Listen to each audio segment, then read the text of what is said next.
La foi a grandi chez moi au contact des membres et des aumôniers du MRGC. C'est à partir de cette période que j'ai commencé à prendre des responsabilités auprès des jeunes. C'est ainsi qu'on est venu me proposer une place au sein du conseil municipal.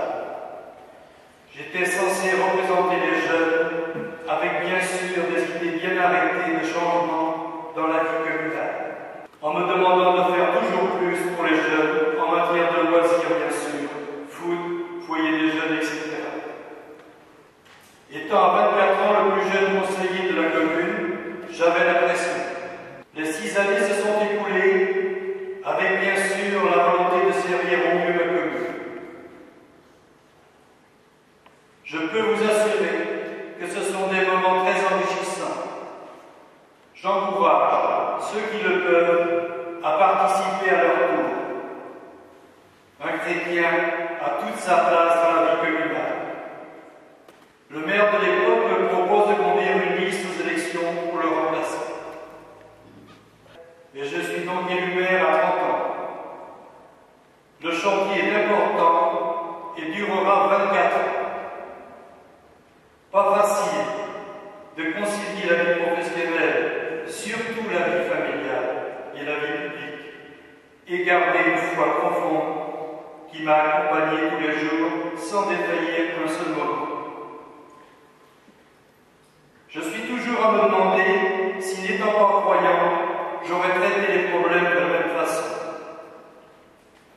Les dossiers communaux, vous les connaissez tous, du budget, en passant par le choix des investissements, la gestion du personnel. Ce n'est pas cela qui m'a marqué le plus. Ce sont les relations humaines, et notamment les rendez-vous à la permanence ce samedi matin. Je n'ai pas la prétention d'avoir réglé tous les problèmes sociaux, mais j'ai toujours, dans la mesure de mes possibilités, essayé de les régler.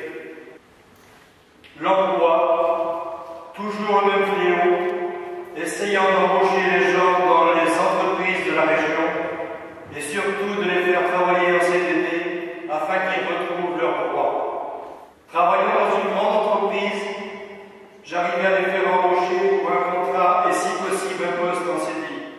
Vous ne pouvez pas rester insensible à la mère de famille qui arrive avec ses enfants et vous dit « Je n'ai pas d'argent pour leur acheter de la nourriture. Mes allocations ne sont pas versées. Aidez-moi. » Et c'était plus souvent que vous ne le pensez. La période hivernale était pour moi très stressante, surtout par les temps très froids, à se poser toujours la même question. Les personnes seules ou avec de faibles ressources vont-ils avoir de quoi se chauffer? Quand on est un chrétien engagé, un autre sujet sensible dans une commune, l'école.